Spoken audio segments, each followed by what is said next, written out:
दोस्तों नमस्कार। 4 PM news network, 4 PM Gujarat और दस्तक इस सब पर आप सभी का बहुत बहुत स्वागत है। मैं हूं आपका दोस्त मयूर जानी और आज हम जो है जिस मुद्दे पे बात करने वाले हैं वो मुद्दा कुछ बड़ा हमको उसी दिन से इंटरेस्टिंग लग रहा था जिस दिन प्रधानमंत्री जी ने कुछ जो है छाती ठोक के कुछ बहुत सारी बातें जो है मध्य प्रदेश में कर दी। शिवराज सिंह चौहान भी बैठे हुए थे, बहुत सारे लोग बैठे हुए थे, जेपी नड्डा भी बैठे हुए थे और एक जो गारंटी वाली बात की उन्होंने, और उस गारंटी वाली बात का असर हमको महाराष्ट्र में देखने को मिला अभी कुछ 2 दिन पहले।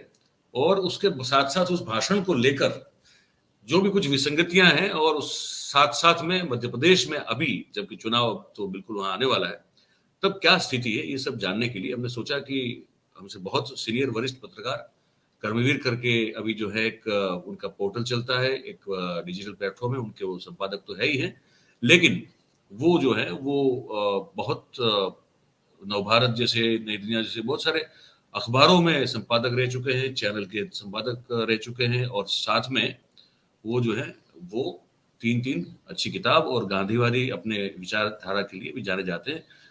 डॉक्टर राकेश पाठक जी, आपका बहुत बहुत स्वागत करता हूँ मैं 4PM में। बहुत बहुत शुक्रिया मयूर जी।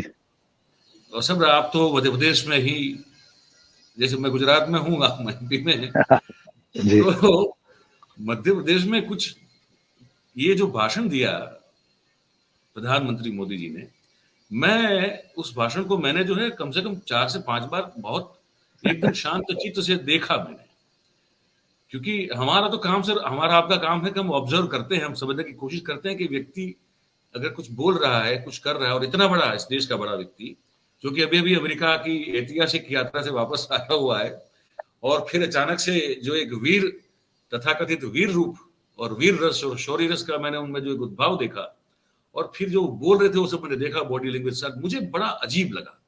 मुझे लगा कि ये अंदर से इतने डरे हुए हैं और कुछ वो डरे हुए नहीं है, ये दिखाने के लिए वो लोग डरा की बात करते हुए उनको नजर आई। ये हमारा आकलन था और भी बहुत सारी चीज हमने उसमें देखी, लेकिन हम आपसे जानना चाहेंगे, उस भाषण से शुरू करते हैं। हम एमपी की आज की स्थिति पर आएंगे और वो भाषण जो है मुझे लगता है कि अपने आप में बड़ा एक स्टडी करने लायक भाषण था। आप क्या आप भी आपने भी सुना होगा, what is your take on that? उसके बाद फिर आगे चलेंगे, पर ये टेक क्या है आपका? जी मयूर जी, अगर मैं उसको उस दिन के भाषण को माननीय नरेंद्र मोदी जी के आकलित करना चाहूं तो मैं सीधे ये कहना चाहूंगा कि उन्होंने बिस्मिल्लाह बिगाड़ दिया। पहली बॉल उन्होंने गलत डाल दी, वो भी एक ऐसे राज्य में जहां उनकी खुद की पार्टी की सरकार है। लगभग 20 साल से मध्य प्रदेश में सरकार है बीजेपी की, 15 महीने कमलनाथ के छोड़ दीजिए। और वहां खड़े होकर नरेंद्र मोदी ने 2 ऐसी बातें बोली। मैं 1 नो बॉल की बजाय 2 नो बॉल कहना चाहूंगा, जो वो विपक्षी बैट्समैन को आउट करने के लिए डाल रहे थे, लेकिन वो उनके अपने खिलाड़ी के खिलाफ चली गई। नंबर 1, जो उन्होंने भ्रष्टाचार की बात कही कि मैं मोदी है, ऐसे सीना ठोक के उन्होंने कहा कि मैं एक को भी बख्शूंगा नहीं, कोई नहीं बचेगा घपले करने वाला। सच बताऊं तो बहुत सारे लोग, हम और आप जैसे जो समीक्षक, ये देख रहे थे कहीं तिरछी नजर से नरेंद्र मोदी शिवराज सिंह की तरफ तो नहीं देख रहे क्योंकि जब घपलों की बात चले मयूर जी, तो सबसे पहले वो भी अगर मध्य प्रदेश की राजधानी में अगर बात चले तो व्यापम याद आएगा। ऐसा कौन इस देश में होगा जिसे व्यापम याद नहीं आएगा? अगर घोटालों की बात करें तो व्यापम घोटाला अपने आप में एक नजीर है, बिल्कुल, जिसमें शिवराज सिंह की सरकार, बीजेपी सरकार के मंत्री, विधायक, बड़े बड़े अधिकारी सब शामिल रहे, जेल गए लोग, नामजद हुए, सीबीआई में आज तक उसके मुकदमे चल रहे हैं, आज तक सजाएं हो रही है लोगों को। दूसरा, पिछले कार्यकाल में ई टेंडरिंग घोटाला, और भी इतनी लंबी फहरिस्त है कि उसको गिनाने में समय जाया हो जाएगा। तो मुझे तो शक ये हुआ कहीं ऐसा तो नहीं है कि नरेंद्र मोदी जी शिवराज सिंह चौहान को आगाह कर रहे हों। यद्यपि अब आगाह करने से कुछ होगा नहीं, 5 महीने चुनाव में बचे हैं, 4 महीने। दूसरी गेंद उन्होंने बहुत ही ज्यादा वाइड डाल दी मयूर जी। उन्होंने पेट्रोल की कीमतों की बात कही, अपनी केंद्र सरकार की शेखी बघारी उन्होंने गैर भाजपा शासित राज्यों का नाम लिया, कहा बिहार में इतने रुपए का पेट्रोल है, पश्चिम बंगाल में इतने का, केरल, तमिलनाडु, छत्तीसगढ़ इत्यादि। और अपने बीजेपी शासित राज्यों का उन्होंने हरियाणा और उत्तर प्रदेश का जिक्र किया। लेकिन ये इतनी बड़ी भूल थी कि मुझे लगता है कि ऐसा सेल्फ गोल अगर हॉकी या फुटबॉल की भाषा में क्रिकेट से इधर हटकर जाए, तो ये सेल्फ गोल नरेंद्र मोदी जी ने बीजेपी और शिवराज सिंह के खिलाफ खुद कर दिया। क्योंकि जिस दिन 27 जून 2023 को मोदी जी भोपाल में खड़े होकर दूसरे राज्यों की पेट्रोल की कीमतें गिना रहे थे और ये दावा कर रहे थे कि जो बीजेपी की सरकारें हैं वे केंद्र द्वारा दी गई राहत को जनता तक पहुंचाती हैं सरकारें, तब ये भूल गए कि उस दिन मध्य प्रदेश में पेट्रोल की कीमत 108 रुपए 67 पैसे थी जी। उन्होंने जितनी कीमतें गिनाई थी उसमें सबसे ज्यादा तो मध्य प्रदेश में थी उस दिन कीमत। बिल्कुल देखने लायक था शिवराज सिंह का चेहरा, उनके मंत्रिमंडलीय सहयोगियों का, बीजेपी के प्रदेश अध्यक्ष का, ज्योतिरादित्य सिंधिया का। तो मैं ऐसा मानता हूं कि नरेंद्र मोदी ने नवंबर में होने वाले विधानसभा चुनाव, मध्य प्रदेश ही नहीं 5 राज्यों के, अगर जम्मू कश्मीर भी होता है तो उसका बिस्मिल्लाह बिगाड़ दिया, श्री गणेश खराब हो गया। इसको कहते हैं प्रथम ग्रासे मच्छिका पात, पहले ही कौर में मक्खी आ जाना।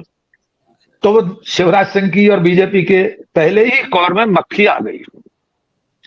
अब इसको थोड़ा और विस्तार देते हैं। आपने उस दिन के भाषण को और उसके प्रभाव को अगर देखना चाहा होगा तो आपको लगा होगा कुछ ही घंटे, कुछ ही दिनों के भीतर उन्होंने अपनी कथनी और करनी का फर्क महाराष्ट्र में साबित करके दिखा दिया। बिल्कुल, क्योंकि वहां वो बोले हैं, वो मैंने वो सब मतलब वो संभाल के रखा हुआ है। मैंने कहा ये तो गोल्डन स्पीच है, इसको संभाल के रखना पड़ेगा। बिल्कुल। वो बोल रहे हैं उसमें घोटाले गिना रहे हैं, कांग्रेस के इतने लाख करोड़ के घोटाले। अच्छा, कहीं कोई साबित नहीं हुआ, लेकिन वो कह रहे हैं कि ये घोटाला कुछ नहीं। हाँ, अच्छा सर, मजे की बात देखिए, एनसीपी का नाम लेकर उन्होंने गिनाया था उस महाराष्ट्र की घटना के 48 घंटे पहले 70,000 करोड़ का घोटाला। 70,000 करोड़ का घोटाला, और कहा कि ये और उसके 2 दिन या 3 दिन में आप देखते हैं कि वही सब जितने भी जो मंत्री पद का शपथ ग्रहण किया, सब जो है उन पर जो है वो ईडी सीबीआई वाला मामला चल रहा है।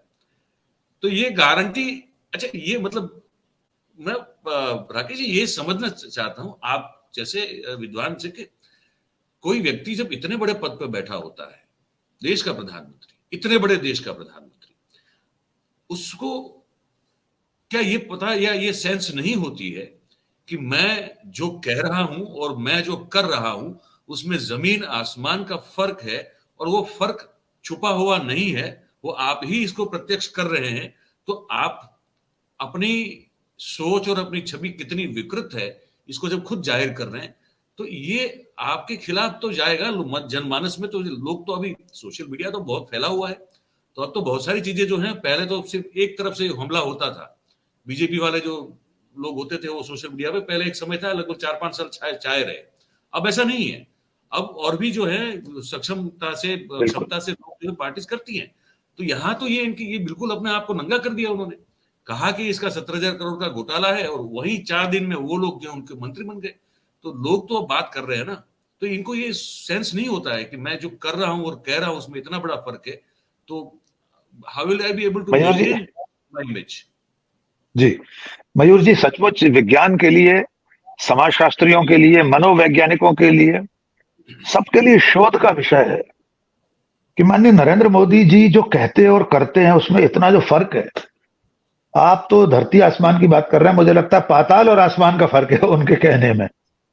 2 उदाहरण आपको देता हूं। आपने महाराष्ट्र की बात कही, आपने एक वीडियो देखा होगा शायद परसों की शपथ के बाद, वो जो एक मंत्री बने हैं, क्या नाम है उनका, मैं नाम भूल जाता हूँ, कोई मामडन फेलो है महाराष्ट्र में जिन्होंने शपथ ली है, शफीक हसन। हाँ जी मयूर सर, उनके यहाँ जब ईडी का छापा पड़ा था तो उनकी पत्नी का एक वीडियो वायरल हुआ था जिसमें वे कह रही थी कि ईडी के लोग हमको गोली मार दें हमें। और वो आदमी आज की तारीख में बीजेपी, शिवसेना, एकनाथ शिंदे वाली उसमें मंत्री है। एक और उदाहरण, अभी कुछ महीने पहले पूर्वोत्तर में कुछ राज्यों में चुनाव हुए थे। एक राज्य के चुनाव अभियान में, चुनावी सभाओं में स्वयं नरेंद्र मोदी ने यह कहा था कि यह इस देश की सबसे भ्रष्टतम सरकार है। याद कर लीजिए आप। बिल्कुल वहां बिल्कुल। के मुख्यमंत्री के लिए उन्होंने ये कहा था, शायद नागालैंड या मेघालय कहाँ की बात है, मैं भूल रहा हूं। उनका वीडियो मौजूद है, आप एक मिनट में सर्च कर सकते हैं। बिल्कुल और बिल्कुल। ये शब्द है मोदी जी के, देश की सबसे भ्रष्टतम सरकार है ये, यहाँ का मुख्यमंत्री देश का सबसे भ्रष्ट मुख्यमंत्री है। चुनाव परिणाम निकलने के दिन 3 बजे अच्छा, जैसे ही वो आदमी चुनाव जीता, उन्होंने ट्वीट किया और उसके शपथ ग्रहण में पहुंचे हैं मोदी जी। बिल्कुल। मयूर सर, मुझे आश्चर्य होता है, हम और आप लोग किसी के बारे में एकदम ऐसी कोई बात कह दें, कैसे उसका सामना करेंगे, कैसे उसके सामने उसकी। वही वही सवाल मन में पैदा होता है कि इतना इतना कोई ढीठ, मतलब कैसे कोई हो सकता है? क्या शब्द, मैं तो ठीक से वो शब्द चयन नहीं कर पा रहा हूँ कि इस मानसिकता को क्या कहेंगे कि मतलब अभी बोला, अभी फोक, अभी कुछ कह रहा हूँ, अभी कुछ बता रहा हूँ, और इतना बड़ा पद पे बैठा हुआ आदमी कैसे देखिए वे सहजता से कर सकते हैं उस चीज को? कर ये बड़ा सकते एक हैं सर। संशोधन का विषय है जाके। बिल्कुल, आपने ढीठ शब्द बहुत अच्छा बोला। ये हमारे, मैं ग्वालियर चंबल का हूं, हमारे देहाती अंचल का ही शब्द है। वे सचमुच ढीठता की हद भी पार कर चुके हैं। जी। आपने एक बात कही कि कुछ साल पहले ये लोग बोलते थे तो उसका खंडन नहीं हो पाता था या खुलासा नहीं होता था। मैं हमेशा ये कहता रहा हूं, मैंने उस पर एक आर्टिकल भी लिखा था कि 2014-15 में इनके झूठ की उम्र अगर 1 साल थी, तो साल दर साल घटते घटते अब इनके झूठ की उम्र सिर्फ 5 मिनट बची है मयूर जी। हाँ, अब वो नहीं कर सकते। लाल किले की प्राचीर से माननीय नरेंद्र मोदी भाषण अपना खत्म नहीं कर पाते, उससे पहले उस भाषण में उनके बोले गए झूठ, उनके मिथ्या वचन, सबका खुलासा सोशल मीडिया पर हो जाता है। हो जाता और है। उसमें ये जो आज का हम जिस माध्यम पे इस वक्त बैठे हुए हैं, आप मुझसे बात कर रहे हैं, मैं आपसे बात कर रहा हूं, ये तो अजर अमर है। ये सर रक्त बीज है, रक्त बीज है, इसको कोई खत्म नहीं कर सकता। एक बार अगर आपका वीडियो आ गया, अब आप चाहे यूट्यूब से हटवा लीजिए, चाहे गूगल से हटवा लीजिए, लोग डाउनलोड करके उसको अपने मोबाइल में रखे रहेंगे, कंप्यूटर में रख लेंगे, सीडी में रख लेंगे। तो ये जो अजर अमर होने वाला ये जो माध्यम है, ये नरेंद्र मोदी जी और उनकी पार्टी के पाखंड का रोज खुलासा करता है। वो लेकिन वे खुलासा करता सचमुच इतने ढीठ हो चुके हैं कि उन्हें कोई फर्क नहीं पड़ता, उनके झूठ का रोज खुलासा होता है। इसके बावजूद वे हर बार उसी रीति नीति के साथ चुनाव लड़ने के लिए आ जाते हैं। और असल में वे सिर्फ एक चुनावी मशीनरी है, वे कोई प्रशासनिक इकाई नहीं है। नहीं। आज देश में, केंद्र में सरकार जो बैठी है, वो प्रशासन चलाने के लिए नहीं है, वो सिर्फ चुनाव लड़ने के लिए। हमारे प्रधानमंत्री सिर्फ चुनाव लड़ने के लिए है। आपने कभी वो जो 18-18 घंटे काम करने की बात होती है, हमने कभी देखा नहीं कि वे सरकारी काम करते दिखाई दे रहे हो। एक राज्य जल रहा है मणिपुर पूरा, प्रधानमंत्री एक ट्वीट नहीं कर सके, नहीं। एक अपील नहीं की उस राज्य के लोगों से कि अमन चैन कायम करिए। और विपक्ष का एक नेता वहां 2 दिन घूमकर आ गया, लोगों से दुख दर्द साझा करके आ गया। तो ऐसे प्रधानमंत्री से आप क्या उम्मीद करेंगे? मैं यहाँ यहाँ जब थे तब से मैं देख रहा हूं, और तब से मैं इस के पीछे का कारण मैं नहीं समझ पा रहा हूं। यहाँ भी जब थे, गुजरात में जब जी, मुख्यमंत्री आपने तो थे करीब से देखा जी। नरेंद्र भाई, तो तब भी बहुत सारी ऐसी घटनाएं हुई है जिसको लेकर कभी एक शब्द उनके मुंह से नहीं निकलेगा कभी। और इतनी गंभीर और महत्वपूर्ण कुछ ऐसी घटनाएं हुई थी जहां बिल्कुल उनको आगे आके चीजों को अपने हिसाब से लोगों के समक्ष जाके बिल्कुल उसको बिल्कुल। ठीक करना चाहिए था। कभी कुछ एक आवाज नहीं आएगी। सर और मोरबी दुनिया में भर में। मोरबी में मयूर सर, मोरबी में पुल गिरा, उनका अपना गृह राज्य, इतने हाँ लोग हाँ। मर गए, पर उन्होंने अपना चुनाव अभियान नहीं रोका, उनकी सभा उस दिन नहीं रुकी थी। नहीं रोका। अभी जब ये भ्रष्टाचार की बात कर रहे हैं, मैंने कुछ रिपोर्ट दी, मैं क्या सभी मीडिया कर रहे हैं, जिस जी तरह के ब्रिजेस की पुल जो हैं, कुछ ऐसे नए नए उद्घाटित हुए पुल, कुछ 1 महीना पहले, गिर कुछ रहे 2 महीना पहले, 6 महीना पहले, अभी कुछ कोई बन रहा है, वो सबकी जो हालत है अभी जो हमने सबने दिखाई है, वो इतना बड़ा भ्रष्टाचार वहां पे है। तो ये मतलब दिमाग का कौन सा जो है वो दरवाजा बंद होने से ये सब नहीं दिखता होगा, ये समझ में नहीं आ रहा मुझे। वो एक दरवाजा उसे कॉन्शियस कॉन्शियस मैं बताता हूँ, जो जो जानकार बताते हैं मयूर जी, उस दरवाजे का नाम है मैग्लोमीनिया, आत्ममुग्धि बोध, अपने ऊपर फिदा रहने की अदा कि मैं ही सब कुछ हूं, अहम ब्रह्मास्मि, एको हम द्वितीयो नास्ति, एक मैं ही हूं और दूसरा कोई नहीं है। जो जब ये भाव किसी व्यक्ति में आ जाता है कि मेरे आने से ही देश में सब कुछ हुआ है, मेरे आने से पहले भारत के लोग पेड़ों की छाल लपेट कर रहते थे, चकमक पत्थर रगड़ कर आग जलाते थे, उससे बना हुआ मांस खाते थे भून कर। तो जब किसी व्यक्ति के भीतर यह भाव हो कि उसके आने से पहले इस देश में कुछ भी नहीं था, तो उसे मेगलोमेनिया कहते हैं, उस भाव को। मैं नहीं जानता उसके वे शिकार हैं या नहीं, लेकिन यह गंभीर बात है। एक लोकतांत्रिक समाज में, एक सभ्य समाज में प्रधानमंत्री से इतनी संवेदनशीलता की उम्मीद तो की जाती है कि जिन बड़ी घटनाओं का आप जिक्र कर रहे हैं, जब वे आपके प्रदेश के मुखिया थे तब, या वे देश के मुखिया हैं, वे देश के गार्डियन हैं, ये हमारे आपके सबके अभिभावक है मयूर जी। बिल्कुल। एक पिता जैसी भूमिका होती है प्रधानमंत्री की। देश का मुखिया है, अभिभावक है, हमारे गांव का सरपंच है वो, और गांव में एक हिस्सा जल रहा है, पूरी की पूरी एक बस्ती जल रही है, एक राज्य जल रहा है 60 दिन से। सर, आज 60 दिन हो गए और एक ट्वीट नहीं कर सके आप। तो इसके बाद यही कहा जा सकता है कि ये चिंता की बात है और शोध की बात है। इस पर रिसर्च होना चाहिए कि कोई व्यक्ति ऐसा कैसे हो सकता है। हाँ, क्योंकि आने वाले दिनों में जब ये आप उम्मीद करें कि मतलब कोई फिर से ऐसा कोई शासक हम अपने सर पर न बिठा दे तरह के लक्षणों वाला, तो इसलिए भी इसकी शोध बहुत जरूरी है, इस पर शोध होना। हमारे गुजरात के पूर्व मुख्यमंत्री शंकर सिंह वाघेला साहब से मेरी कभी भी जब भी बातचीत होती है तो ऑफ द रिकॉर्ड भी बहुत खुल के बात करते हैं, ऑन द रिकॉर्ड भी खुल के बात करते हैं। तो एक बार उन्होंने मुझे ये कहा था, ये मैं बात कर रहा हूँ 2012 गुजरात इलेक्शन की, जब वो कांग्रेस के कैंपेन समिति के चेयरमैन संयोजक थे, और मैं उनसे बात करने गया ऑन द रिकॉर्ड। उन्होंने ऑन कैमरा मुझे कहा, मैंने कहा कि सर आप तो इनसे भी सीनियर है, आपने तो इनको ग्रो होते हुए देखा है, आप क्या इनके बारे में आप, मैंने यही सब एग्जांपल देने का, ये ऐसी ऐसी चीजें होती, कुछ बोलते नहीं है, लेकिन जहां फिर लगता है कि खुल के आ जाना, वहां फिर वो अपने हिसाब, वो करते सब अपने हिसाब से, स्थितियों को अपने पे हावी नहीं होने देते। बोले ये, उन्होंने एक वाक्य मुझे कहा था, मुझे आज भी याद था। उन्होंने कहा था कि, बोले एक वाक्य में मैं जो समझा हूं उनकी मनोस्थिति आपको बताता हूं। मैंने कहा बताइए। बोले आप समझ लो कि ये जो ब्रह्मांड है वो एक गांव है, और उस ब्रह्मांड का अगर कोई सरपंच की अगर चुनाव होगा तो वो ये बनना चाहेंगे। बोले उनका शौक बस यही है। बिल्कुल सही। बोले ये उनकी, बिल्कुल सही। उन्होंने कहा बस ये उस सोच के चलते हैं उससे, और वो पाने के लिए क्या करना पड़ेगा वो सब होगा। उनको बस बड़ा, सबसे बड़ा बनना है, सबसे बड़े पद पे बैठना है, सबसे बड़ी जगह पे जो है अपनी सत्ता को, विश्वगुरु बनना है, विश्वगुरु बनना है। हाँ, वो हमारे मित्र है भगत राम, वो ट्विटर पे और यूट्यूब पे बहुत अच्छा सिटार करते हैं, हमारे साथ भी आते हैं। तो वो उनको विश्व गुरु कहते हैं। तो मैं भी विश्व गुरु ही लगता हूँ। पर मुझे ये, अब थोड़ा आगे बढ़ते हैं। अब एमपी में चुनाव है 4 महीने 5 महीने में, तो ये ज्योतिरादित्य सिंधिया वाला फैक्टर तो यहाँ बैठे बैठे सुना देता है कि वो एक तो काफी भारतीय जनता पार्टी को वहां तकलीफ दे रहा है, उनके साथ ही छोड़ के वापस 400 500 कार के काफिले के साथ कांग्रेस में वापस जमा हो। और कांग्रेस इस बार जो है, दिग्विजय सिंह का मैंने एक बयान सुना कि कहा कि भाई सब कुछ जो भी है वो कमलनाथ है, उन्हीं की अगुवाई में लड़ा जाएगा। मतलब वहां एक यूनिटी दिख रही है। कैसे आप जो है इस आने वाले 4-5 महीने में आप देखते हैं कि एमपी में पॉलिटिकल उठापटक क्या होगी, कैसे देखते हैं आप सर?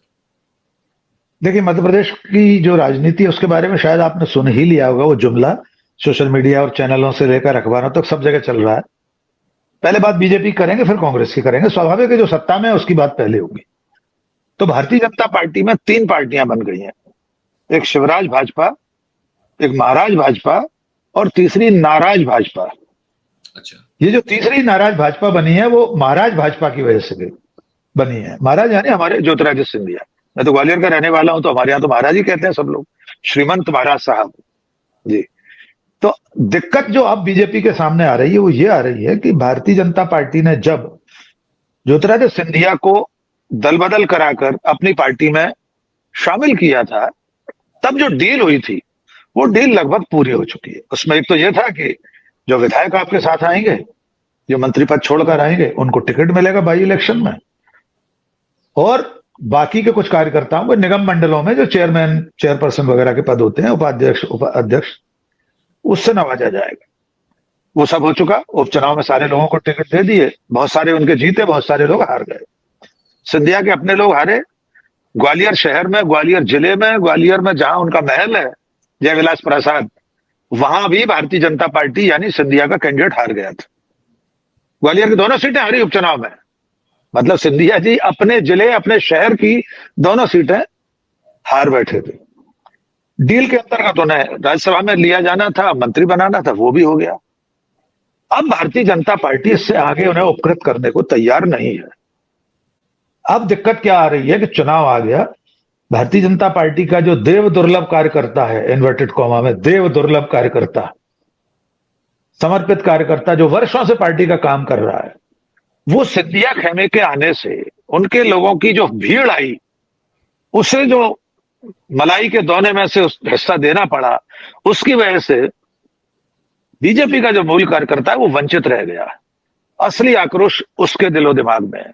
उसको लग रहा है तो ये सरकार का कार्यकाल भी पूरा होने वाला है, मुझे तो विकास प्राधिकरण का अध्यक्ष बनना था, मैं बन नहीं पाया क्योंकि महाराज का आदमी बन गया। इस कारण से सिंधिया के खिलाफ जिस तरह की बयानबाजी बीजेपी में इस वक्त हो रही है वो आश्चर्यजनक। बीजेपी में जो शिवपुरी गुना से सांसद हैं डॉक्टर केपी यादव, जिन्होंने सिंधिया को लोकसभा चुनाव हराया था 19 में, उन्होंने अभी एक बयान दिया, उसमें सिंधिया को मूर्ख बता दिया। शाहजहांपुर उज्जैन के पास जी बहुत वायरल हुआ था। उससे भी बड़ा बयान, उज्जैन जिले में शाहजहांपुर जिले की एक सीट है विधानसभा, वहां का बीजेपी का भूतपूर्व विधायक जो बीजेपी का अध्यक्ष भी रहा है, उसने ज्योतिरादित्य सिंधिया को नामर्द कहा है। मयूर जी, बाकायदा पार्टी की एक मीटिंग में कहा कि नामर्द सिंधिया हमारे साथ आ गया, इसलिए हमारी सरकार बन गई। एक सत्यनारायण सत्तन है, वो कविताएं वगैरह भी करते हैं, कवि है। उन्होंने कर्नाटक चुनाव से पहले एक जुमला बोला था, बहुत वायरल हुआ था पूरे देश में। आंध्र और कर्नाटक में बीजेपी गई फाटक में। खुद बीजेपी के नेता है, उन्होंने कह दिया था बीजेपी तो घुस गई फाटक में।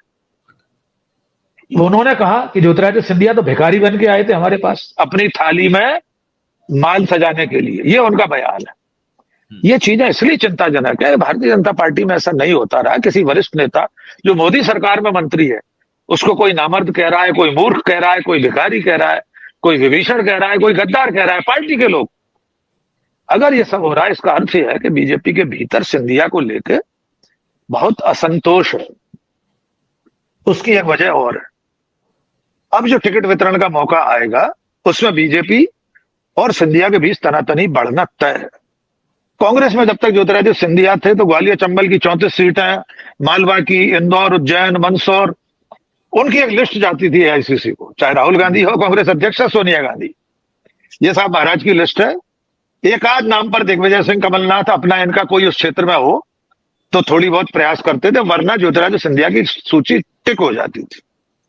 अब वो भारतीय जनता पार्टी में होने वाला नहीं है, अब नहीं होगा। उल्टा इसका ये होगा सर कि जो बीजेपी में आ गए थे उनके साथ के लोग, विधायक और मंत्री, उनमें से कईयों के टिकट कटेंगे, इसके आसार दिखाई दे रहे हैं। संघ और बीजेपी के नेता कहने लगे कि ज्योतिरादित्य सिंधिया इस शर्त पर नहीं आए थे कि अगली बार भी उनके लोगों को टिकट दिया जाएगा। अब तो जीतने वाले को टिकट मिलेगा, जीतने की शर्त पर ही टिकट मिलेगा। अब जीतेंगे हारेंगे बीजेपी खुद तय कर लेगी, वो कह देगी महाराष्ट्र से कि भाई ये आदमी तो तुम्हारा हार रहा है इसलिए नहीं देंगे टिकट। तो भारतीय जनता पार्टी के लिए राह आसान नहीं है। मध्य प्रदेश में गुटबाजी बहुत ज्यादा है। जो गुटबाजी पहले कांग्रेस में हुआ करती थी वो अब बीजेपी में है। कैलाश विजयवर्गीय कहते हैं बीजेपी को बीजेपी हराएगी, राष्ट्रीय महासचिव रहे हैं कैलाश विजयवर्गीय। अगर वे कह रहे हैं कि बीजेपी को बीजेपी हराएगी, जो जुमला कांग्रेस में पहले इस्तेमाल होता था, अगर इस तरह की बातें हो रही हैं तो मुझे लगता है अंदर खाने सब कुछ ठीक नहीं है। इसके उलट मैं कांग्रेस को संक्षेप में समेट देता हूं, क्योंकि कांग्रेस के बारे में ज्यादा बात करने को अभी है नहीं। अपने कर्मों, अपनी गलतियों से उन्होंने सरकार गंवाई थी, जो भी कारण रहे हो। अल्टीमेटली लीडर की जिम्मेदारी तो मानी जाएगी ना कि उसके रहते दल बदल हुआ, पार्टी छोड़ के ज्योतिरादित्य सिंधिया जैसा लीडर गया। लेकिन अब उसके बाद 3 सालों में चंबल और नर्मदा में बहुत पानी बह गया। कमलनाथ ने अपने आप को एक संगठन के नेता के रूप में स्थापित करने की पूरी कोशिश की है। 3 साल से संगठन का ही काम कर रहे हैं। वो दिल्ली नहीं जाते, हर दिन सुबह उड़ते हैं, एक जिले का दौरा करके लौट के आते हैं। दिग्विजय सिंह से उनका रिश्ता छोटे भाई बड़े भाई वाला है। दिग्विजय सिंह अलग संगठन में लगे हुए हैं। तो कांग्रेस में कोई इस तरह की बात नहीं है। कांग्रेस भी जानती है कि उसके लिए वाटरलू है, यह आखिरी चुनाव है। कांग्रेस का कार्यकर्ता और विधायक, सांसद सब जानते हैं अगर इस बार नहीं लौटे तो फिर गई बात, गई भैंस पानी में वर्षों के लिए। तो ये एकाध चुनाव परिणाम में कैसा रहेगा, कितना रहेगा, टिकट वितरण के बाद कितनी मारामारी होगी, हम अभी नहीं जानते। लेकिन बीजेपी के खिलाफ एंटी इनकम्बेंसी है।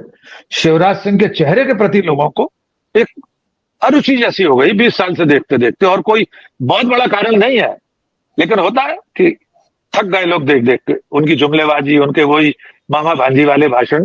तो अभी चुनाव और रोचक होने जा रहा है। मैं देख रहा हूँ उनके बहुत सारे भाषण जो है, मैं लगातार बहुत ध्यान से देखने की कोशिश करता हूँ। वो जिस तरह से माइक लेके वो पैसेज में निकल जाते हैं बात करते करते, और रैंप वॉक जैसा करते हैं, जैसे मॉडल्स करती है ना रैंप वॉक। हाँ, रैंप वॉक वो करते हैं, और जैसे एक तरह से वो एक नाट्यात्मक दृश्य पूरा एक खड़ा होता है कि, और बहुत सारे, बहुत मतलब लगता है कि बहुत स्क्रिप्टेड है। और लाडली बहन योजना को लेकर वो काफी वो फोकस कर रहे हैं। उसमें मैं देख रहा था कि 1000 से 3000 तक पहुंचने की जो सफर के बारे में बताया कि मैं अभी 1000 दे रहा हूं, लेकिन फिर वो 3000 कैसे दूंगा।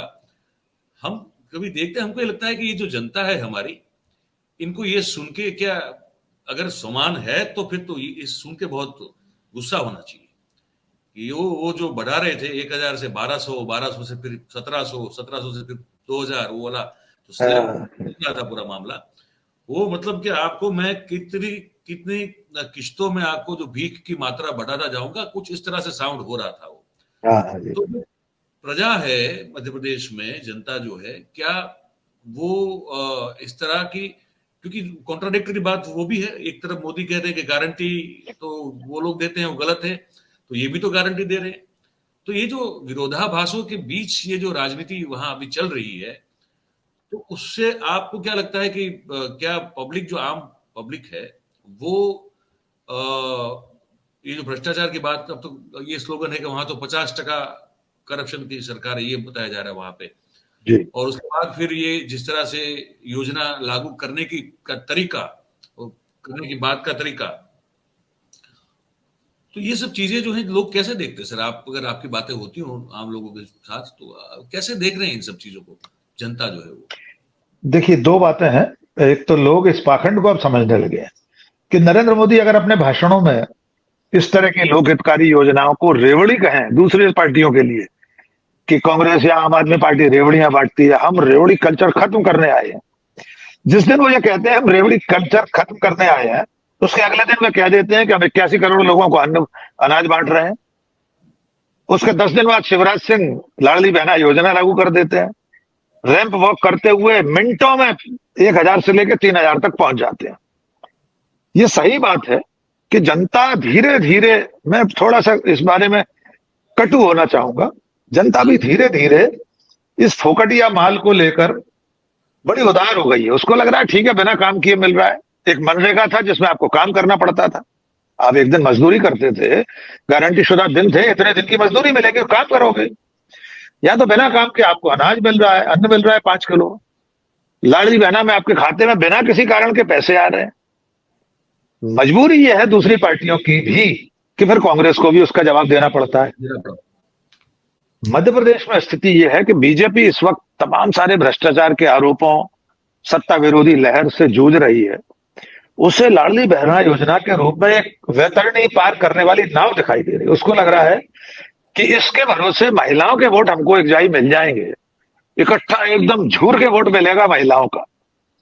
इसकी परीक्षा भी होना बाकी है। ये बात सही है कि जिन लोगों के खाते में पैसे गए हैं, 10 जून को पहला मिल चुका है आंकड़ा 1000 रुपए का उनके खाते में।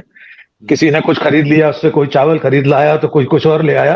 वो भी बड़े मजेदार वीडियो आ रहे हैं लोगों के कि हमने तो ये खरीद लिया, वो खरीद लिया जी। तो अब बीजेपी को वो एक सहारा दिखाई दे रही वो योजना। आपने बिल्कुल सही शब्द का इस्तेमाल किया, विरोधाभास। भारतीय जनता पार्टी की जो राजनीति है वो मूलतः विरोधाभासों की राजनीति। वो जो कहती है उसके बिल्कुल उलट करती है। माननीय नरेंद्र मोदी जो कहते हैं उसका बिल्कुल उलट करते हैं। वे कभी वो काम नहीं करते जो कहते हैं। जिस दिन वे ये कहें कि मैं रेवड़ी कल्चर खत्म करने आया हूं, उसके आप मान के चलिए अगले दिन वे अपने झोले में से रेवड़ी बांटने ही निकलने वाले हैं। रेवड़ी के साथ मूंगफली और बताशे भी देंगे आपको, पक्का मान लीजिए। जिस दिन वे कहें कि कोई भ्रष्टाचारी, कोई घपलेबाज नहीं बचेगा, उस दिन मान लीजिए उसके अगले 48 घंटे में अपनी वॉशिंग मशीन में वे उसको लाकर डुबोकर अपने कुनबे में, अपने परिवार में शामिल करने वाले हैं। इसलिए ये विरोधाभास की राजनीति अब जनता समझ रही या नहीं, इसकी परीक्षा जनता को ही देनी है। आपने बिल्कुल ठीक पूछा कि जनता कैसे ले रही है इन चीजों को। मुझे ऐसा लग रहा है जैसे कर्नाटक का चुनाव परिणाम एक नजीर है, एक एग्जाम्पल के तौर पर हम देख सकते हैं कि वहां ये सब किया इन्होंने, हिंदू मुसलमान किया, बजरंग दल की तुलना बजरंगबली से कर ली, दंगों की धमकी दे दी गृह मंत्री ने, राष्ट्रीय अध्यक्ष ने कह दिया कि माननीय मोदी जी की कृपा से वंचित हो जाएगा कर्नाटक। हाँ, इसके बावजूद जनता ने अपने मुद्दों पर बात की, अपने मुद्दों को सोचा और मतदान करते समय उसे जो ठीक लगा उसने किया। हमें किसी पार्टी से कोई लेना देना नहीं है, हम एक मुद्दों की बात करना चाहते हैं, हम भी या मयूर जानी साहब, हम लोगों को किसी पार्टी से क्या वास्ता है। हमसे कोई तो हमें कोई वास्ता नहीं। अब ये परीक्षा नवंबर में 4-5 राज्यों में होनी है। अभी मध्य प्रदेश में सर हिंदू मुसलमान भी होने वाला है, इसकी तैयारी चल रही है और पूरे समय से चली रही है, 1-2 साल से। हमारे गृह मंत्री को दीपिका पादुकोण के कपड़े के रंग से दिक्कत हो जाती है। कर्नाटक में कोई गृह मंत्री आपके बड़े एक नायाब एक नमूना है आपके, मतलब हमारे मित्र हैं साहब, बहुत अरे बहुत वो तो गजब की, बहुत गजब है वो तो। कनाडा में एक फिल्म बनी थी, उसकी एफआईआर उन्होंने मध्य प्रदेश में करा दी थी। तो एक लेडी कोई फिल्म निर्माता थी, नाम भूल रहा हूं उसका, तो उन्हें असली मुद्दे कानून व्यवस्था की बात करने की कोई चिंता नहीं है, उसका समय नहीं होता उनके पास। प्रतिदिन सुबह बैठकर वे लव जिहाद, जिहादी साम्राज्य, फलाना ढिमकाना, इस तरह के बयान देते हैं और हर चीज पर एफआईआर दर्ज करा देते हैं। फिर उनका अंत में परिणाम क्या होता है, कोई पूछता भी नहीं कि वो एफआईआर हुई थी, उसका क्या हुआ। तो अभी मध्य प्रदेश में हिंदू मुसलमान होना भी ऐसा तो नहीं है कि कभी जीवन में इच्छा रही हो कि कैमरे के सामने जाके एक्टिंग वेक्टिंग करे पर वो पूरी ना हो पाई हो, ऐसा कुछ भी हो सकता है। बहुत हैंडसम है, बहुत स्मार्ट है हमारे गृह मंत्री। और युवावस्था में मन में ये रहा हो कि हम भी जाएंगे मुंबई और कभी जो है एक्टिंग वेक्टिंग हो सकता है ना, वो तो अभी भी उनको रोल मिल सकता है, किसी फिल्म में नहीं, हीरो का रोल मिल सकता है, करेक्टर रोल मिल सकता है, हीरो का रोल मिल सकता है। अच्छे खासे स्मार्ट आदमी है, लेकिन प्रतिदिन प्रेस कॉन्फ्रेंस इसलिए भी करते हैं कि वो मंत्रिमंडल की तरफ से प्रवक्ता भी हैं। जो मध्य प्रदेश की कैबिनेट है, उसकी कैबिनेट की बैठकों की जानकारी देना और सरकार की रीति नीति की जानकारी देना उनकी जिम्मेदारी है। वो दें, उसमें कोई ऐतराज नहीं है। लेकिन ये हिंदू मुसलमान वाली हर दिन हर एक बात पर आ जाते हैं। और फिर अभी जो आदिपुरुष फिल्म आई, उस पर कोई एक शब्द नहीं बोला। उसमें तो मर्यादा पुरुषोत्तम भगवान राम के साथ जो सलूक हुआ, उसमें तो कोई एक शब्द नहीं बोले। उसमें तो सभी जितने भी भारतीय जनता पार्टी के मुख्यमंत्री हैं, सभी का आभार प्रकट किया गया है इस नाम के साथ। उसमें आभार मध्य प्रदेश का तो पहली लाइन में है, एमपी गवर्नमेंट का। और मुझे तभी ये डर था, मतलब मैं तो थोड़ा सोच रहा था जब ये पठान फिल्म का वो जो दीपिका पादुकोण वाला था पूरा मामला चल रहा था, ये इनको शायद पता नहीं खजुराहो वही है। हो सकता है कि अगर पता चल जाएगा तो पूरा जो मंदिर है उसको ढाक देंगे वो पर्दे से, कोई देख ना पाए वो शिल्पों को। 1000 साल पुराना शिल्प है वो, 1000 साल पुराना, पहली शताब्दी का। तो मैंने कहा इसी को शायद ये या ढाक दे या इसको अदृश्य न कर दे, अगर पता चले, या शायद पता नहीं होगा उनको कि अपने यहाँ ही है। तो बात सही है, विरोधाभासों की ही राजनीति जो है ये पार्टी और पार्टी के मुखिया के द्वारा की जा रही है, तो फिर तो नीचे वाले लोग भी करेंगे, उसमें तो कोई नई बात नहीं। बिल्कुल। एमपी के बारे में और विशेष रूप से आपने जो भारतीय जनता पार्टी की अभी की स्थिति का जो विश्लेषण आपने हमारे दर्शकों के लिए बताया, ये मुझे लगता है कि बहुत ही जानकारी हमारे दर्शकों को मिली होगी, इससे बहुत सटीक जानकारी मिली होगी। और प्रधानमंत्री जी के भाषण का तो क्या कहें, उस पर तो हम उसमें तो ग्रंथ जो है बहुत सारे लिखे जा सकते हैं। तो आज इसको यही विराम देते हैं हम लोग।